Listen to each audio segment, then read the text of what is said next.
Welcome to This Is How We Create, a show that digs deeper into the creative life of contemporary artists of color. Discover what feeds their creativity and how they found or are finding their artistic voice.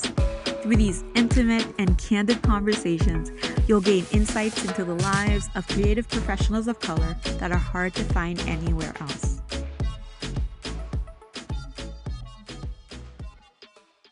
Welcome back to This Is How We Create. I'm your host, Martine Severin. A few months ago, I hosted a talk with Portland Maine photographer Sean Alonzo Harris, where he shared his images from past exhibitions. Today, I'm sharing an episode of American Photographic Artists series called Scope with you. While this conversation that was hosted on Scope will be different from our general This Is How We Create shows, I hope you'll learn about how you, as an artist, can create personal work and find a gallery space or some other exhibition space where you can show your work to others. During my conversation with Sean, we talk about his journey as a photographer, and Sean manages to shed a light on his artistic practice. There will be a link in the show notes so you can watch the full episode of Scope so you could see the images that Sean will refer to in this podcast. For now, please note that the audio recording of Sean's presentation has been adapted for a podcast format. I won't say too much more because in the Scope episode I do a long intro, so I'm going to wrap this up and have you take a listen. Enjoy the show. Thank you for joining us. This episode of Scope is brought to you by American Photographic Artists and its Chicago chapter. I'll share a little bit of information about APA before we go ahead and welcome the wonderful and amazing Sean. APA is a not-for-profit organization for photographers who are primarily in the advertising, editorial, and commercial sectors.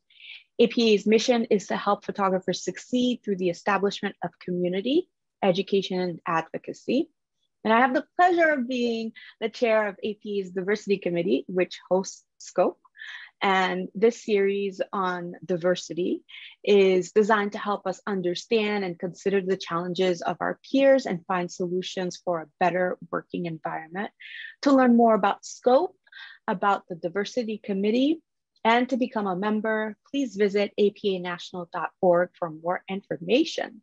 And so tonight, I am so excited to welcome Sean Alonzo Harris to talk about his work from a past exhibit entitled The Space Between. So Sean's photographic education began in his childhood through the Art Institute of Boston, studies abroad in Italy, and closer to home at Maine Media Workshop. He established his career in commercial, fine art, and editorial photography in Maine, Boston, and New York. And Sean works with a broad range of editorial, educational, and corporate clients, including Mother Jones, Ella Bean, JP Morgan Chase, and Pacific Airlines, to name just a few. His professional practice includes teaching at Maine Media Workshops and collaborative, community-driven projects with nonprofit organizations.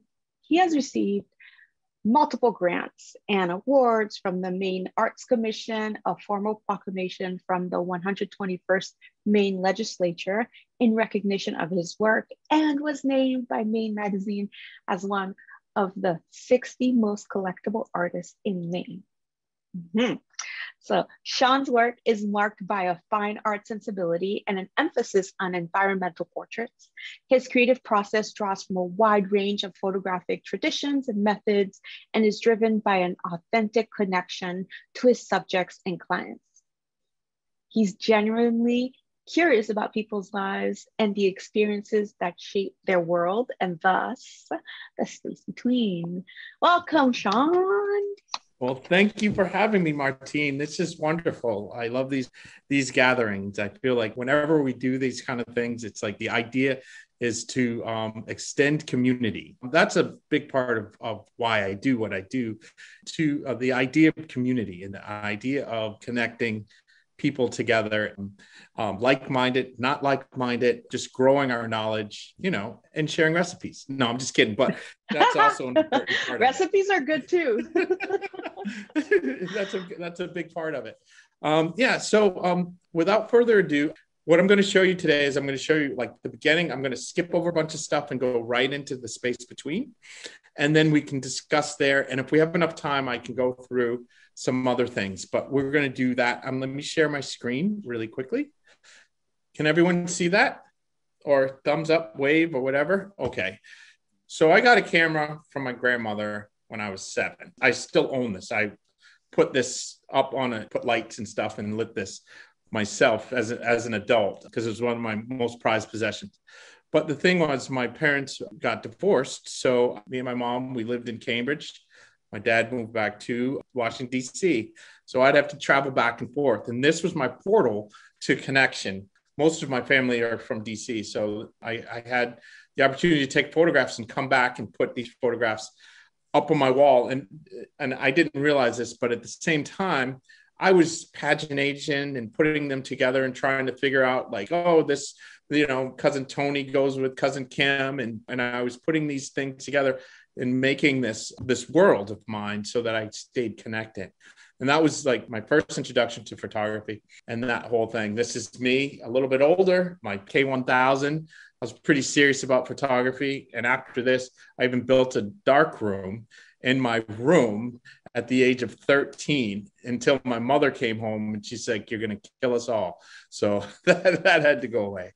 But I was serious about it.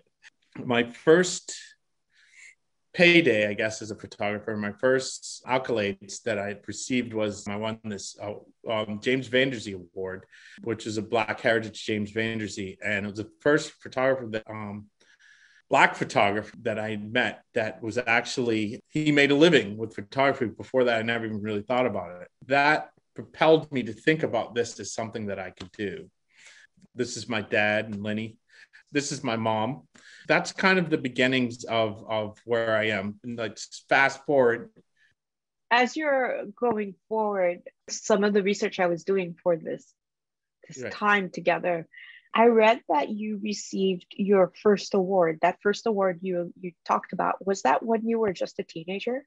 Was that the one? Yes, that was when I was just a teenager. And I won honorable mention the year after that too. Ta-da! Before. And, so there was something there. So I just let it run. I let it run its course. And here I am today. I mean, there are times when I was in the darkroom and I just broke down crying because like, I can't believe that I'm still doing this because I love it so much. And like, I've been fortunate enough to continuously do this and make a living and travel, meet amazing people all over the country, everywhere. It's just amazing. But anyways, the space between, I was awarded an artist residency at this place called Indigo Arts Alliance, which is based in Portland. And it's an artist residency for Black and brown people. So I was one of the first year they were giving out residencies. So I went into this thing. I had 2 months and I just got off a bunch of stuff. This is right before COVID, by the way. I went there and had all these grandiose ideas of what I was going to do. And I was like, okay, I'm going to continue a project that I'd already started in Portland, which was called Voices in Our Midst. And when I got there, I started to read. And I'm like, wow. And then I kept going with reading. And it was Ralph Ellison's Invisible Man. It really hit me in a different way from when I was in my early 20s. It was speaking to me in this way that made me rethink on how and what I was doing and how I was portraying people in a way where I started researching and pushing and looking at other ways to capture Black and brown people and mixed in with a little bit of Chicago's finest, James Marshall, and how he was so boldly painting Black people on the canvas. I took hold of that. These street photographs are basically to display community right here and just grab the sense of pride and love and understanding, wonder. This whole project happened within less than a mile radius. So do you just, in terms of executing the project, so once you have the idea in mind, do you just go for a walk? Do you reach out to specific folks? How do you do it?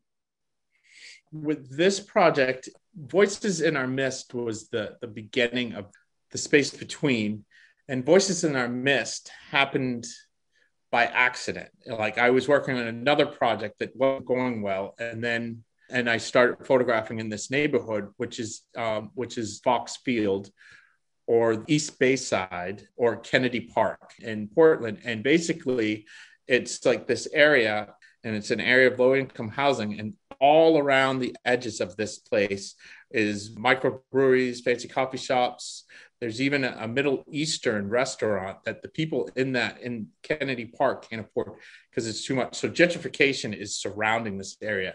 And this is like a record of these people's existence, their lives, how they existed, because in 10 years from now, I don't know if this place is going to be there. I don't know if these people are going to be living in this area. They'll probably be living in the outskirts or beyond in other places of Portland or in other cities surrounding it. This is kind of like evidence of their lives, and honoring and preserving their existence. So they're not invisible. They're human beings. So this is I'm my sister's keeper. So this is the people, the whole thing. And this is a perfect example of skin tone, like understanding what that is, understanding like the black skin and capturing it in all of its richness. One thing about the black skin in the sun, it's just absolutely gorgeous. I mean, like you can't replicate the skin and the depth almost any other way, unless you have an HMI, like a 2K, or you can use an LED. But still, I feel like sometimes LED lights aren't quite the same quality. Maybe with some of the ones now that have Fresnel, the quality of light from the sun is just, you can't surpass. I mean, it's just beautiful. No scrim, no nothing. Just go, just Wow. like hard light. And so around what time of the day would that be? Probably taken in the summertime in August. So this was probably at like 6 o'clock, where the sun is just, where the shadows are getting longer, or they're long, and they have, and it's like the warmest part of the light. You know what I mean? The warmest part when it's coming down, because it's cutting through at a different angle. So yeah, so all my subjects I build, obviously you can see that they're very aware that I'm there, and I make them know that this is what I'm doing, and I explain to them what I'm doing. Sometimes I'll grab it and walk up and show them the image, and then have a conversation, because the moment's happening and I see it and I have to capture it, and then I go up. Now people know who I am. They see me. They've gone to see the work in different places and stuff. So it's a little different. In some ways that could be a hindrance, and in other ways it can make it a lot easier. You know what I mean? Because before, they didn't pose. They just were, and now they're like, they want to get their photograph taken, so which is different. This is like one of my favorite sleeper images. Sometimes you have these images that come about that you're like, oh yeah, you pass over it, and you come back to it and you're like, oh yes, that's it. Yeah. This was actually from Voices in Our Mist. This was a lot of fun, just hanging out. We were talking earlier about another photographer who I assisted, like my first assistant job. And if anyone does, look up John Hewitt's basketball shots, and you'll see a heavy influence on him, a heavy influence on me from him. This is years later. As you're taking these images, and I know that part of it was for the first project that you did, and then at what point did you decide to just continue the project for your residency? Well, right at first, that was the idea that I had going into the residency. And then, so I had these images, and right now they're all mixed together. So there's some stuff that I took, and they're different times. They're not in chronological order. And how I didn't put them there. I kind of put them in this sequence on images that kind of talk to each other, versus like this is from this project, this is from that project. All the shots from basketball was from the first part of the project. So I had a base that I wanted to build from, and then I got derailed and thinking differently. The skin on these, though, oh my goodness, Yeah, it's just so beautiful. so I had a formal education in arts. There was a chart, I remember, a color chart, and there is, I forget what it's called, but it's the Kodak skin chart, and it has different skin tones, but my skin tone was not on there at all. But I had to play by those rules because that's what I was being taught. And it took me years to understand that did not work with what I wanted to do. Like those rules did not work. So I had to do a little bit more research and dig deeper to figure out how I wanted to interpret skin. But I mean, yeah, you can take a photograph like, ooh, that the skin tone is perfect by accident, but consistently do it is something different, to understand what that is. And I counted like the humanity of the black skin. That's kind of what I want to do, to show that skin gives that joy, that richness, that other thing. Yeah. So this project happened. COVID was just starting. So a lot of things were put on hold. So I started to just walk around the neighborhood and start taking photographs. I pushed myself into do something else, urban landscapes, which was a lot of fun. And at the same time, these became respites in my show to either separate or to change the direction of what I was trying to say in a whole body of work. So these are these pieces right here. And it was really a lot of fun. So with all of these photographs, I was listening to Charles Mingus, and I just got this new recording of Charles Mingus. It was Detroit Strand, came out. It's like a 5-album thing, but it's an absolutely gorgeous set of music. The one song that really hit, Dizzy's Profile, and that's a song I listen over and over again. I hear a song and I listen to it and dissect it as if I was dissecting a photograph. I just like to hear and everything and focus on the nuances and all that stuff. So in doing that and listening to these songs as you're working, do you find that in some ways it helps you develop your own nuance as you are creating? Well, I think as an artist, you have to figure out a way to read. And when I say read, I mean like you need to dissect other people's language and figure out what they're trying to say in a very deep way. And that can be music, that could be poetry, that could be short stories, paintings, photography, or whatever. But you have to understand, you have to figure out a way to dissect things so that when you go back to your work, you can create your own language. So you have a structure so that you can do that. I'm sure you can do it in other ways. That's just my process. That's kind of where I am. With music, beautiful thing about music is every time you listen to it, if you listen to it passively, if you listen to it intensely, if you listen to it, there's all these other nuances and things that come out. And it can, one piece can mean multiple things, like very upbeat, and then it could be like sad, and it can provoke different feelings. And I think if you try to, when you listen to music intensely, well, for me, when I listen to music intensely, I start picking those things up, and it creates a rhythm. Every place has a rhythm, and you follow and you go through that rhythm. And when you hit something, you want to stay with that rhythm so that it's continued. Like, when you're in the dark room, you have a metronome, you listen to the metronome so that you can burn and dodge the same, so you can do the same print over and over and over again. That's part of the idea. But if you put a little rhythm and bass and trumpets and those kind of things, it's a totally different thing. I feel like what you've just shared, it could be its own scope. It could be its own webinar in terms of untangling that, because I think in some ways I'm really obsessed with the art of creating and how we go about having an idea and then creating something and having a tangible product. I don't want to say product, but a tangible something at the end. Right. But that is a very important part, the creativity, the idea of creativity, how you fall into it. So here we have the beginning of the space between. And this was right after my Invisible Man. And so I started to create these portraits. The idea behind these portraits, I needed them to be the richest skin tone. I needed the subject to be strong and powerful and seen and undeniable. So when you looked at them, I wanted you to stop. You had to give them the respect that was due. And that's kind of how I approached these images. Like, I am not invisible.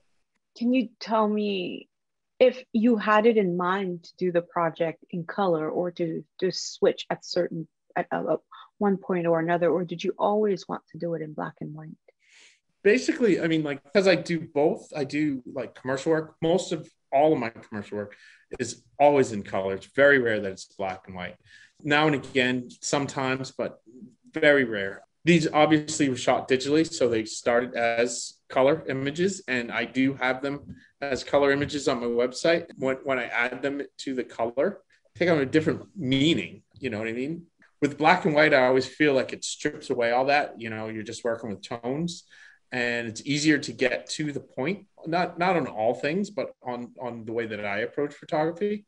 I'm trying to talk about black skin and being not invisible. And I think color photography, like for instance, like the background is one tone, or her shirt's another tone, her skin tone's another tone, her hair's another tone, her eyes is another tone, her lips another. And I think that now it's just tones, and it just makes it easier to resonate on the message. You get to the message of what I'm trying to do. I mean, it's a beautiful image color, and I do have this image in color on my website.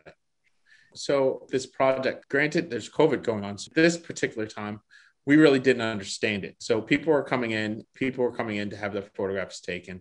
And I would do probably one a day, depending on the people's schedules.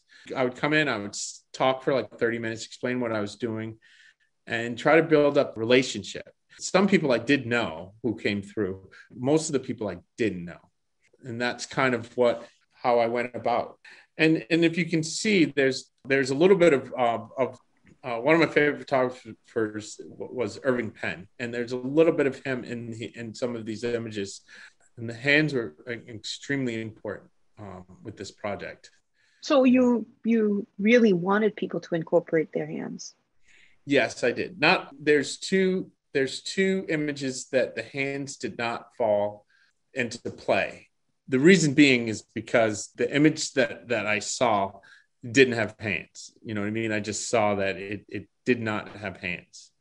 Mm-hmm. And how did you decide on such shallow depth of field? This was actually shot with a perspective control lens. It was a PC lens, which is, so if you think about like a 4x5 camera with a bellows. So I was doing kind of selective focus with this lens. So I would change the focus on, and I would want it to hit certain areas. So I would just change the perspective so it wasn't flat. It would cut through it a different way. Mm-hmm. This is one of my favorite images. And this reminds me of, we just said his name, the painter from Chicago, or he lives in Chicago. I don't know. Marshall. Yeah. And there's an image that he has, there's a painting that he's painted. This doesn't look like his painting, but it does. It has a little bit. I really love this image. And I think it's so strong, just his look. But he has a toothpick in his mouth. He has a toothpick in his mouth. Oh, I can't see that, but I do see the pick in his hair. And then the anka. Well, this is amazing, because I think, if anything, talk about being seen and talking about commanding presence, right? So was he like this as you went through the session with him, or was this just one of those moments that you managed to catch? Because I'm so old school, I still approach it like as if I'm working with a 4x5 camera or an 8x10 camera. So it's a conversation. It's like I'm sitting there having a conversation with each viewer, and we're talking. And I explain to them my process on how I'm going about this. I'm like, I'm going to talk, blah, blah, blah. We're going to have a conversation. And there'll be moments when I ask you just to stop and hold, because that's what you have to do when you're working, because it's a slower process with 4x5. So that's kind of where we did. So he was listening to me. I was talking. I'm like, hold.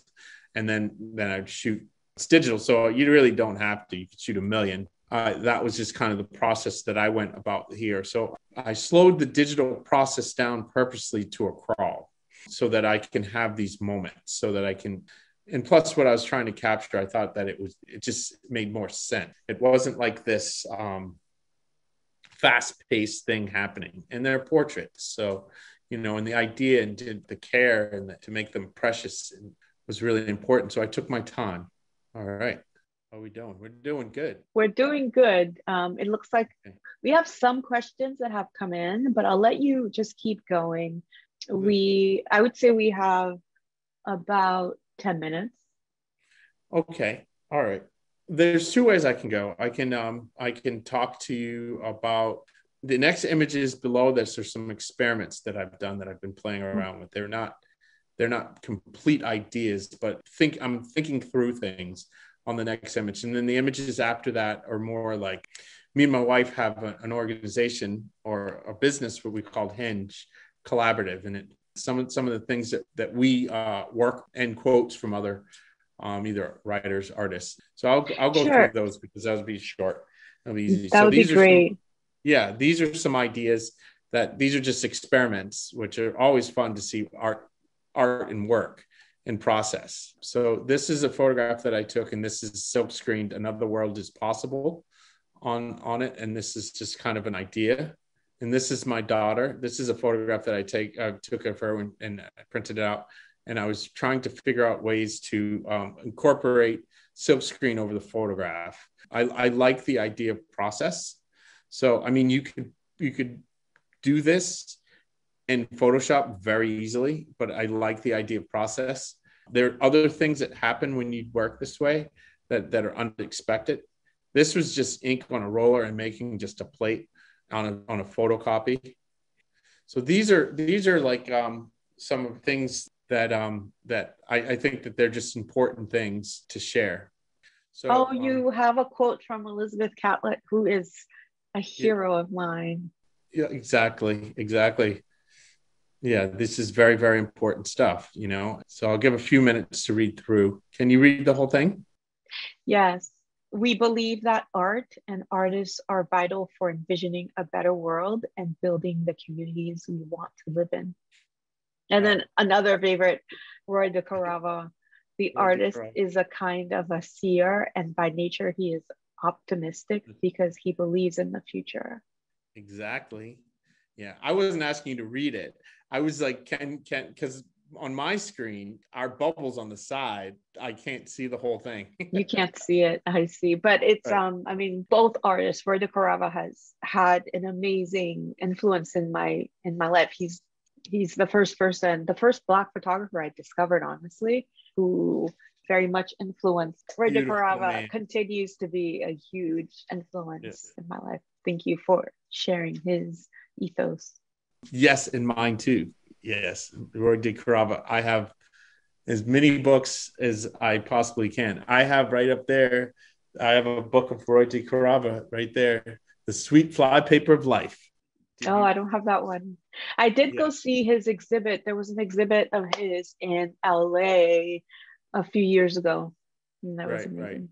Right. I missed his exhibit because I had to do. Yeah, it was the Underground Museum, I think. He had a show, I don't know a long time ago. He had a show and he just had photographs of Billie Holiday, never seen before. And that was amazing. And it never, I don't think it's a book or anything. I just saw the show and I have a invite for the show. That's it, but it was just amazing. Hinge or try to work with other artists like-minded and work through social justice issues and just collaborate. The way that we like to work is each person is equal. It's like if everyone has a say, there's no one above anyone else.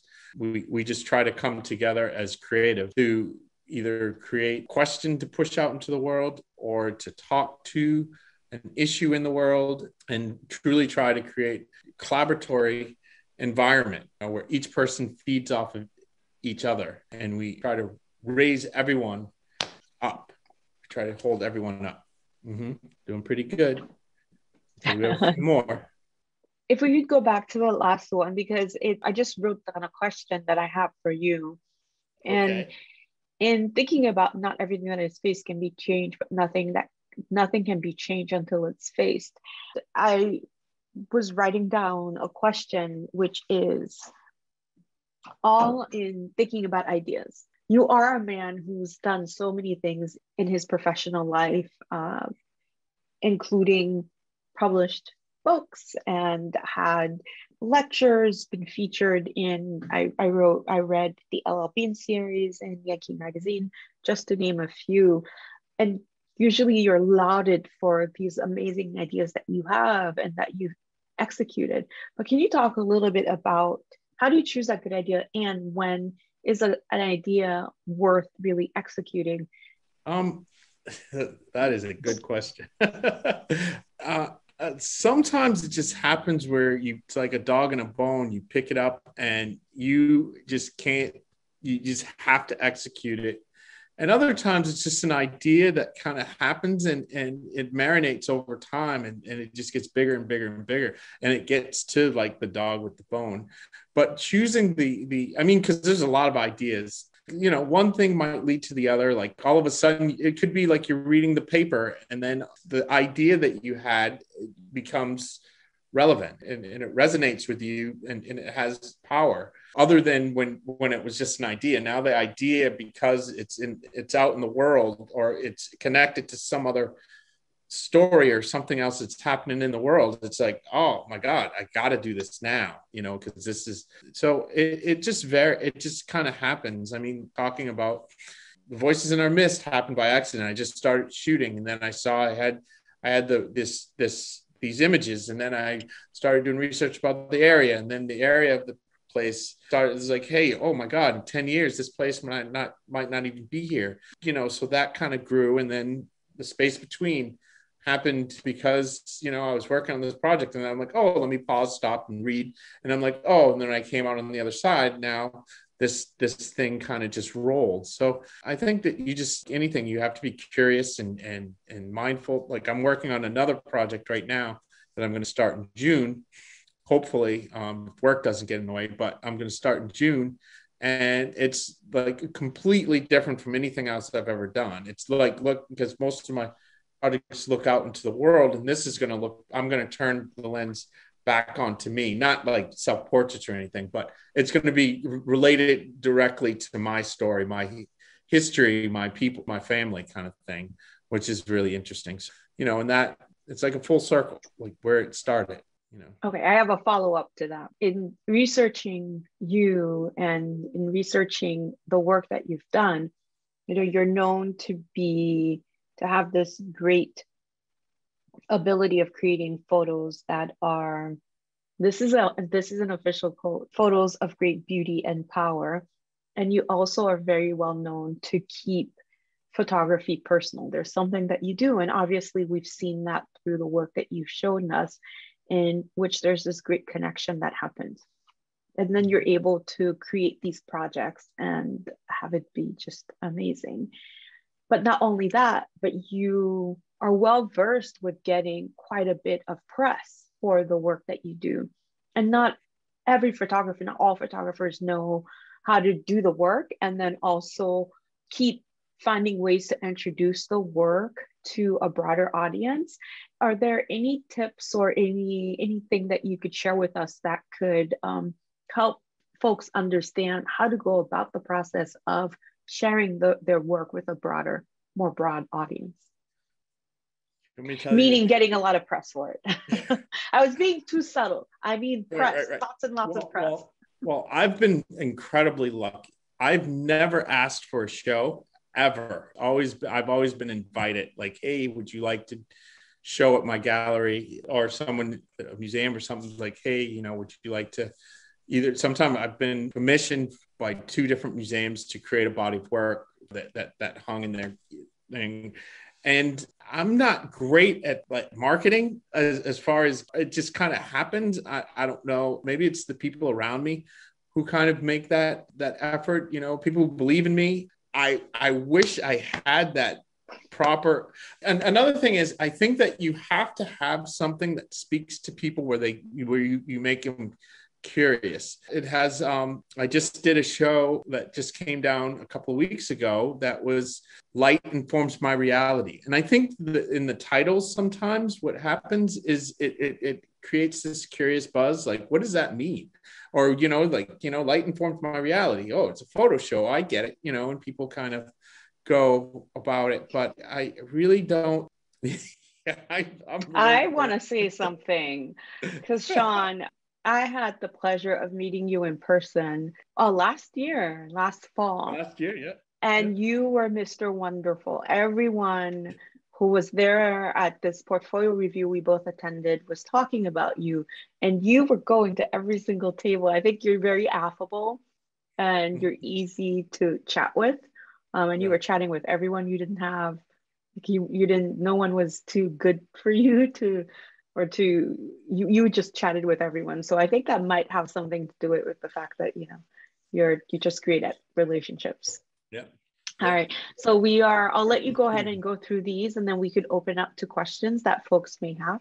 I think we're almost done. Well, always remember, we're all human. We all come from the same place. I don't buy into like, this person's done this, so therefore that they, I respect my elders and I give as much information, or I share as much as I can to anyone younger than me. I think that's important. I guess the best way to say it is just treat people human, you know what I mean? And that's the best thing to do, and understand, like, if you say, okay, we're human, we have flaws, some people have great talents and stuff like that. I'm like, wow, how can you do that? Which is great. But at the same time, at the end of the day, we're all human.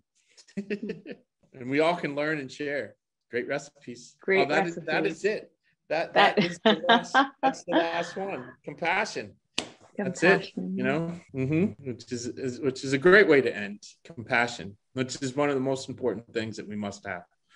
And I think that's one of the most important things, especially as a person who photographs people. I think that you have to have the active listening skill and compassion, and you go into the space like, I want to be enlightened by this person, and I think that transforms the space that you're in, so that you're setting yourself up to receive goodness and joy, which is. So one of the best parts of what I do is the conversations that I have with individuals in those portrait settings. And that's my gift thing that I take away. And those conversations, sometimes I might say a little tidbit, but I keep those to myself. Those are mine.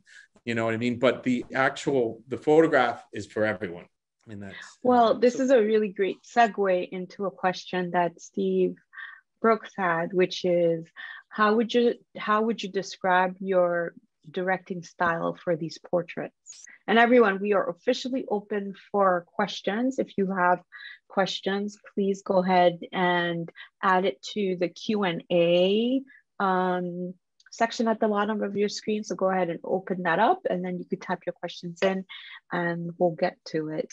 So the question I'll repeat for you, Sean, is how would you describe your directing style for these portraits?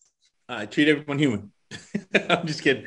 As we know, as we work, each person's different. Some people need more humor. Some people need more hand-holding. It really runs the gamut of just like how, as a portrait photographer, I think your best gift or your superpower has to be how to read people, like what's going on when you're in that room, in that setting. So I kind of let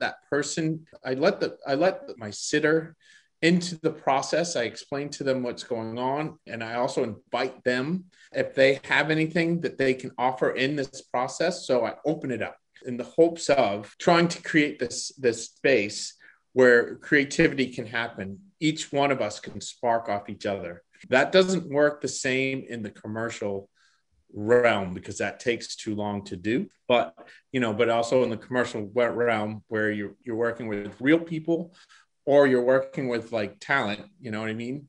There's real people take a little bit longer than talent, but at the same time, you still have to put them in a place where you're capturing something that says what you're trying to do, that talks to your client's point of view, or So yeah, so I just have to speed up the process. It's less of that like, hey, how's it going? Blah, blah, blah. It's like more like, hey, yeah, this is cool, right? Boom, boom, fist bump. And it's treat them human. Like this is no big deal, blah, blah, blah. So it's basically, I guess, to make people feel comfortable, let them into the fold, let them know that they're part of this process, let them know that I respect them. I am going to do everything in my power possible to make sure that when we're done with this process, you're going to look the best you possibly can. I don't know if that was really amazing. As you talked, I thought, oh boy, how simple does that sound? But then in the simplicity is complexity. Is that? I hope I said it correctly. You did. Because it's so simple, but yet it's hard to do. But when it's done right, you get great results.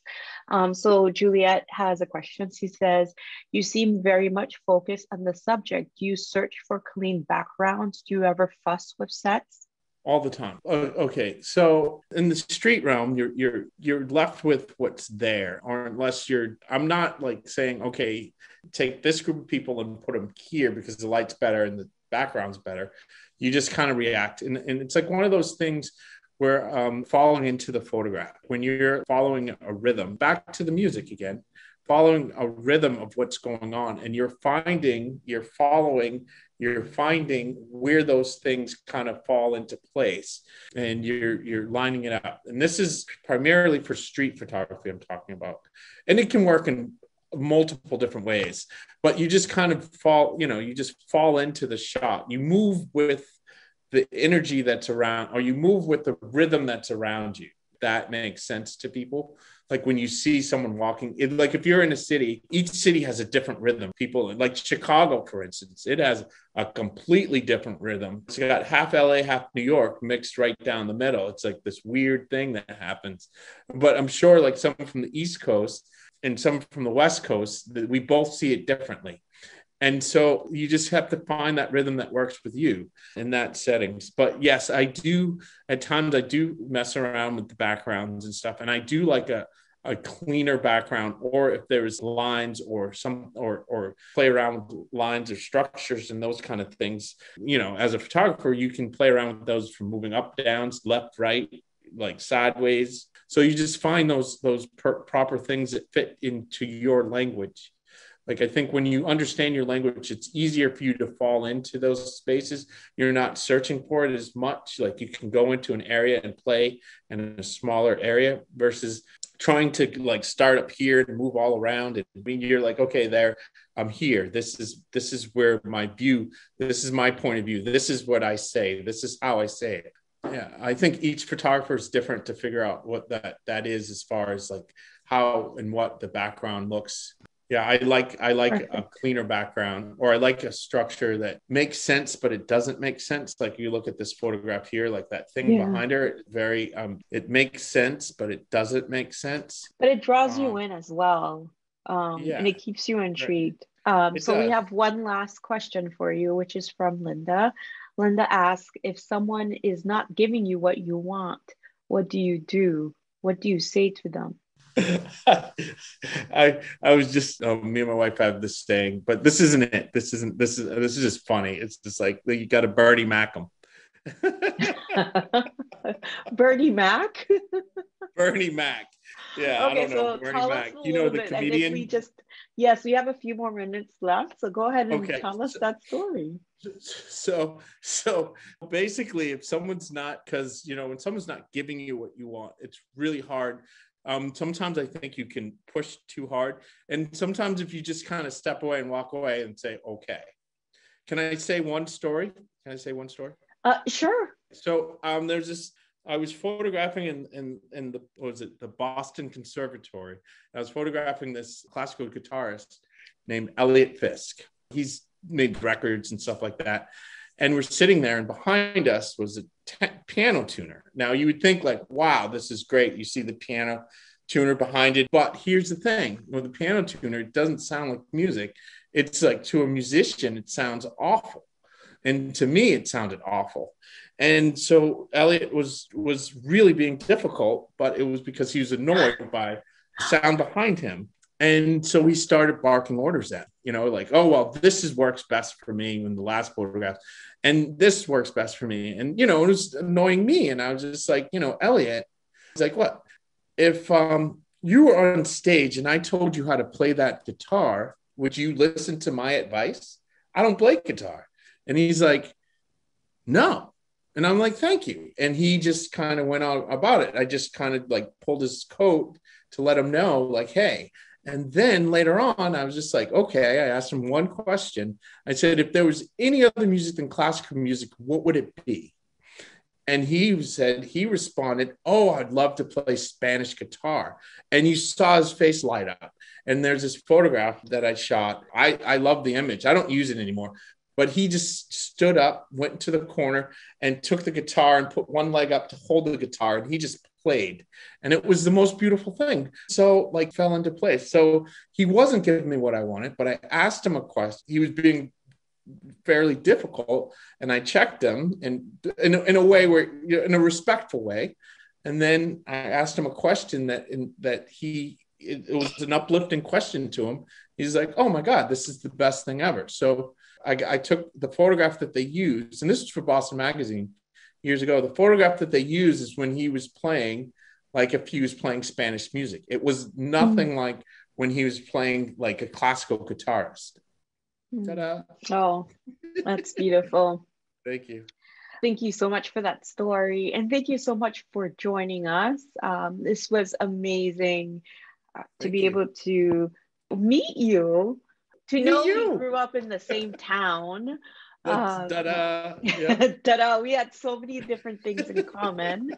I'm so pleased that you were able to come on to share your work with us and to wow us with the stories that you shared, and as well as to inspire us. I know I'm inspired. I've had a personal project that I've had in mind for a long time, and I've just been procrastinating.